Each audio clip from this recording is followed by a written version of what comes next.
నమస్తే అన్న. నమస్తే. ముఖ్యమంత్రి అయినప్పటి నుంచి జగన్ ఇచ్చిన హామీలన్నీ పూర్తి చేశాడని మీరు అనుకుంటున్నారా? ఆయన దాదాపు 400 పైచిలుకు హామీలు ఇచ్చినట్టుంది. అందులో కొన్ని దాదాపు అమ్మఒడి అని చెప్పాడు. ముఖ్యంగా అందులో ఒకటి, ఇంట్లో ఎంతమంది ఉంటే అంతమందికి ఇస్తానని చెప్పినాడు ముందు. అందులో ఒక్కటి మాత్రమే ఇచ్చినాడు. అది కొంతమంది లబ్ధిదారులకైతే కరెంటు బిల్లు ఉందనో, కార్లు ఉన్నాయనో, లేదో ఏంటో ఒకటి ఒక సొట్టు పెట్టుకోవడము, వాళ్ళను కట్ చేయడం. ఉండేది 55-60 లక్షల మంది పిల్లలు ఉంటే ఈయన ఇస్తూ పోతాడేది 40-45 లక్షలు. ఈ విధంగా కొన్ని పథకాలు, 4-5 పథకాలు తప్పైనాయి.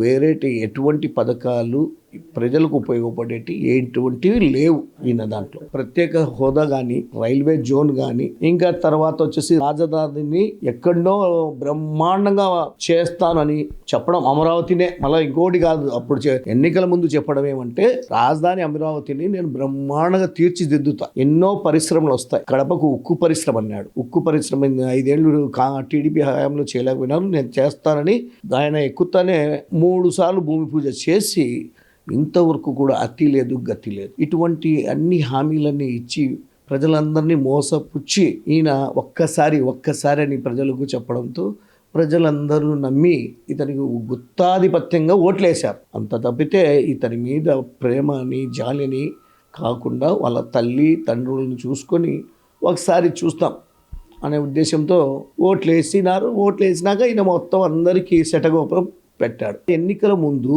ఇక్కడ తిరిగినా కూడా మద్యపాన నిషేధం చేస్తానన్నాడు. ప్రత్యేక హోదాను మోడీ నడ్డి విడిచి నాకు గన 25 మంది ఎంపీలను ఇస్తే నేను తప్పకుండా ప్రత్యేక హోదా, రైల్వే జోన్, ఇంకా కొన్ని మెడికల్ కాలేజీలు అంటే ఇంకా కొన్ని మొత్తం నేను మనకు రావాల్సినటువంటి తెలంగాణ నుంచి రావాల్సిన నిధులు ఇటువంటివన్నీ మనకు ఎన్నికల ముందు చెప్పి ప్రజలను మోసం చేయడం జరిగింది. అలాగే అభివృద్ధి కార్యక్రమాలు అంటారా, 4.5 సంవత్సరం అయితే అందరూ జగన్మోహన్ రెడ్డి దగ్గర 4.5 ఏమి ఇంకే 3 నెలలే ఉండేది. కానీ ఇంతవరకు ఒక్క చోట కంకర్ అనేది వేయలేదు. ఏమంటే 2 ఏళ్ళు కరోనా వచ్చింది. కరోనా వచ్చి నిధులు వచ్చినాయి, నీకు బ్రహ్మాండంగా నిధులు వచ్చినాయి. సెంట్రల్ గవర్నమెంట్ బియ్యం వచ్చినాయి, నిధులు వచ్చినాయి, అన్నీ వచ్చినాయి. నీకు ఏం నష్టం?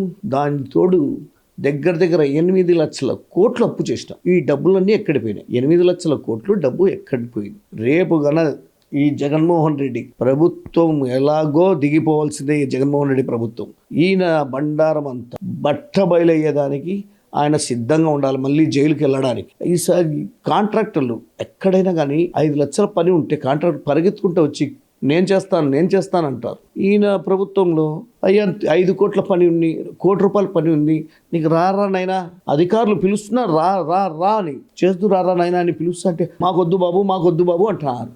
దేశంలో ఎక్కడే కానీ లేదు ఇంత దండవాదం. పని చేస్తూ రారా నైనా, మేముంటామని కొన్ని చోట్ల అధికారులు కొన్ని చోట్ల హామీలు ఇచ్చి పనులు చేసుకున్నారు. వాళ్ళ బిల్లులు కూడా రాలా. కొంతమంది ఎక్కువ చోట్ల కాంట్రాక్టర్లు ఆత్మహత్యలు చేసుకున్నారే, ఆత్మహత్యలు. ఇంత దారుణమైన ప్రభుత్వం ఎక్కడే కానీ చూసి ఉండము. ఒక వర్గం అని కాదు, అన్ని వర్గాల వారు, ఒక ఎస్సీ అయితేనేమి, ఎస్టీ అయితేనేమి, బీసీ అయితేనేమి, మైనార్టీలు అయితేనేమి, ఓసీలు అయితేనేమి, రైతులు అయితేనేమి, నిరుద్యోగులు అయితేనేమి, ఉద్యోగస్తులు అయితేనేమి, ప్రతి ఉద్యోగస్తుడు తను ఒక్కడు సచివాలయ ఉద్యోగస్తులు వేయించుకున్నాడు తప్ప వాళ్ళల్లో కూడా సగం మంది వీళ్ళకు 2 ఏళ్లకే మీకు ప్రమోషన్ ఇస్తానని చెప్పి అది కూడా ఇవ్వాల. వాళ్ళల్లో కూడా పూర్తి అసంతృప్తి ఉంది. నువ్వు ఎవరికి ఏ వర్గాలకు మేలు చేసినావో చెప్పు. నీకు నేను వేసే తైలాలు, నేను వేసే బట్ట నొక్కుడు పనులకు ప్రజలు లబ్ధి పొందుతున్నారు, వాళ్ళు ఓట్లేస్తారులే అనేటువంటి భావన నీలో ఉంది. అంతగా తప్పితే మిగతా వర్గాల ప్రజలు ఒక్కరు కూడా జగన్మోహన్ రెడ్డికి నిలబెట్టే వ్యక్తులకు ఓట్లు వేయరు. ఈసారి జగన్మోహన్ రెడ్డి ప్రభుత్వం అడ్రస్సే గల్లంత అయిపోతుంది. మీ నియోజకవర్గం ఎమ్మెల్యే ప్రజల దగ్గరికి వెళ్ళి ప్రజల సమస్యలు ఏమైనా అడిగి తెలుసుకుంటున్నాడా? 2019 జూన్ నెలలో ప్రభుత్వం వచ్చింది. 2 ఏళ్ళు కనీసం గడ్డకు కూడా రాల. కనీసము తెలంగాణ రాష్ట్రంలో ఆయన కేసీఆర్ దగ్గర 73 ఏళ్ళు 74 ఏళ్ళలో కరోనా టైంలో హాస్పిటళ్లకు తిరిగినాడయ్యా. తెలంగాణ రాష్ట్రంలో హైదరాబాదులో హాస్పిటల్కు వెళ్ళి ప్రజలకు ఎటువంటి సౌకర్యాలు లభిస్తున్నాయి, హాస్పిటల్లో వైద్యం ఎట్లా చేస్తున్నారు, ఎట్లా ఇలా పరిస్థితి అన్నీ అందుబాటులో ఉన్నాయా లేదా అని పరిశీలించడం జరిగింది. ఉంటాయి 48 ఏళ్ళు ఉంటాయి నీకు, కనీసం ఎక్కడైనా కరోనా గురించి సమీక్ష సమావేశాలు కానీ లేదా హాస్పిటళ్లకు వెళ్ళడం కానీ చూసిన పాపన పోల. ఇంట్లో కూర్చోవడము, టైంపాస్ చేసుకోవడం తప్ప ఈయన ఈ 2 ఏళ్ళు ఎక్కడే కానీ చేసింది లేదు. ఇప్పుడు 2 ఏళ్ల తర్వాత ప్రతిపక్ష మందు విమర్శలు మొదలు పెట్టినప్పుడు ఈయన అప్పుడప్పుడు బటన్ నొక్కడానికిను ఇంకోటి కార్యక్రమంని వెళ్ళడము తప్ప ఇంతవరకు ఆయన ప్రజలతో కాదు, కనీసం వాళ్ళ ఎమ్మెల్యేలు ఉన్నారు, ఎంపీలు ఉన్నారు, వాళ్ళ యొక్క సీనియర్ నాయకులు ఉన్నారు, వైసీపీ సీనియర్ నాయకులు, ఇటువంటి వాళ్లకు కనీసము ఇప్పుడు మాట్లాడితే వాళ్ళతో కనీసం మేము 4.5 సంవత్సరంలో 2 సార్లు 3 సార్లు మాత్రమే మేము కలిసినామయ్యా, మాకు దేవుని కంటే ఎక్కువైపోయింది ఈయన దర్శనము అనే పరిస్థితిలో ఉన్నాయి. ఇంకా ఇక్కడ పులివెందుల ప్రజలకు ఈయన దర్శన భాగ్యం ఎక్కడ కలుగుతుంది?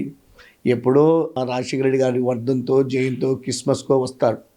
వచ్చినప్పుడు అట్ట చేయి ఊపడము వెళ్ళిపోవడం. అది కూడా ఒక్కొక్కసారి వెడుపులపాయలో పర్మిషన్ ఇస్తే జనాలను లోపల పంపిస్తారు వాళ్ళ కార్యకర్తలను. కనీసం ఈరోజు పులివెందుల్లో రగిలిపోతున్నారు కార్యకర్తలు. తెలుగుదేశం పార్టీ వాళ్ళు కాదు, వైసీపీ పార్టీకి చెందినటువంటి కార్యకర్తలు ఆయన మీద రగిలిపోతున్నారు. అటువంటి ఎందువల్ల అంటే కనీసము మా ఊరి మనిషి కనీసం మేము చూసేదానికి లేదు, మా సమస్యలు చెప్పేదానికి లేదు.